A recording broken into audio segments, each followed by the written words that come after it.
YouTube, you're not going to believe this, but Wuthering Waves has released yet another very important update. Welcome to video 4 of today. This is crazy. I was scrolling through Twitter, and as we can see, there is a big announcement on Wuthering Waves 1.0. They're very aware of some big issues that are going on that we addressed in a previous video, so I'm really happy about this. But let's go through this together. Greetings, the Wuthering Waves dev team. Since the official launch of Wuthering Waves, they've received a lot of valuable feedback and suggestions. Apologies for the issues and deficiencies present in Wuthering Waves. They're always looking to improve, and they're very aware that the community wants improvement, which is fantastic. They've been working on optimizations and iterations for the current 1.0 version, and the development of subsequent versions is underway. Now, this is going to be massive, unironically. The Echo development experience feels grindy and inadequate for energy materials. They are aware of the common concern in the community that the current Echo leveling system feels too grindy, and the game lacks a Waveplate storage system. Two things that I brought up in the previous video. Kuro have confirmed and will implement the following adjustments while working internally on solutions to address other common concerns. In the current version, they will launch a limited time Echo material double yield event called Cord Cleansing. So that's basically whenever you do like tacit fields and stuff, you're going to get double rewards, which for now is fine. However, in version 1.1, they're going to adjust the progression system to reduce the shell credit cost of Echo development. I don't know about you guys, but shell credits are one of the biggest lost resources that I seem to get at the minute.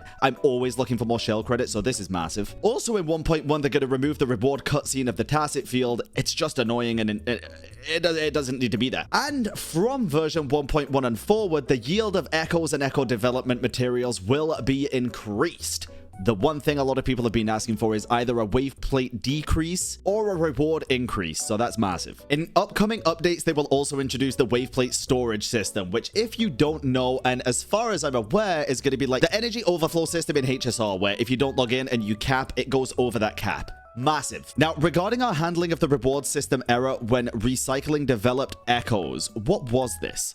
On May 29th, which was a few days ago, we were notified of an issue with the echo recycling system where the amount of shell credits players obtained when recycling developed echoes was wrong. It was way lower than it should have been. Since this is an issue that directly impacts the game's balance, we fixed this problem through an emergency live update. They also gave us like 600,000 credits as compensation or something, which was very much appreciated. However, due to the urgency of this issue, we failed to issue an announcement of this issue in the first instance, which regrettably caused negative experiences for our players. We apologize. Following an internal discussion, we've decided to compensate all players with a shell credit based on the maximum amount of shell credits that had been unexpectedly yielded through this bug. We will round up the nearest whole number and provide extra compensation to all players.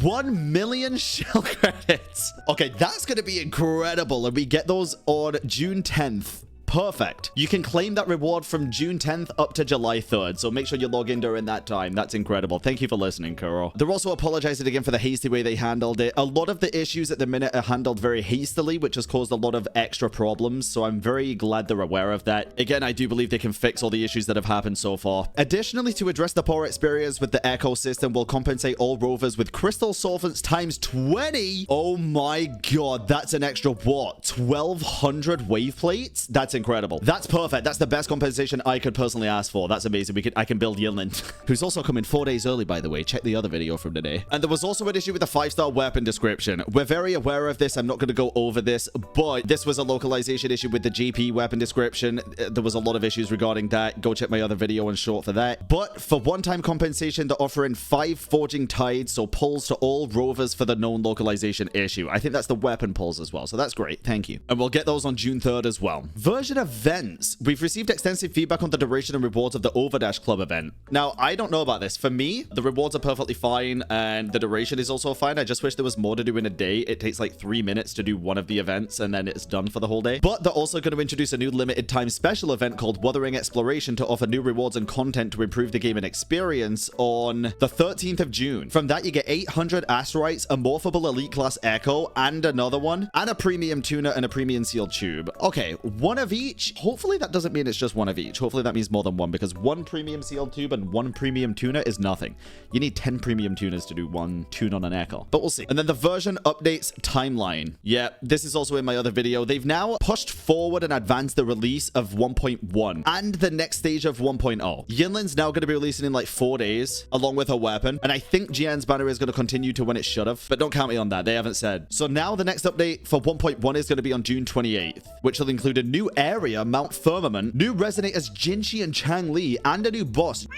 Okay, that's kind of spoilers. Maybe we can blur that part out. And if you want to see that spoiler, you can go and check the original thing, which will be linked down in the description below. We're also getting 10 Radiant Tides for all of the issues, which is going to be available on June 3rd up until June 28th as well. They're going to be fixing stuff about combat and control experience, auto lock controls, key remapping requirements, game design, all of that. There's a lot of issues still with the combat camera correction in PC. I don't think it's fully fixed yet. Neither is the lock on for certain bosses like the Impermanence Heron that they say is fixed. And they'll also introduce a disengagement warning feature, which I guess is for if you go too far out of range and the boss is going to reset. They're fixing ghost touch issues on mobile, controller mode experience optimizations, poor game field design, and impact signification. Don't really know what that means fully, but to me, they're just going to improve overall quality aspects of the game. Also, weekly purchase limits for certain items in the store like flour. Okay, that's fine. I think that's fine because you can just purchase infinite. And of course, they're introducing audio and sound effect bug fixes with performance issue fixes and depth of elusive realm. People for some reason think this is a limited event that's going to go away after 1.0, but I'm pretty sure this is confirmation, as I've been saying for the past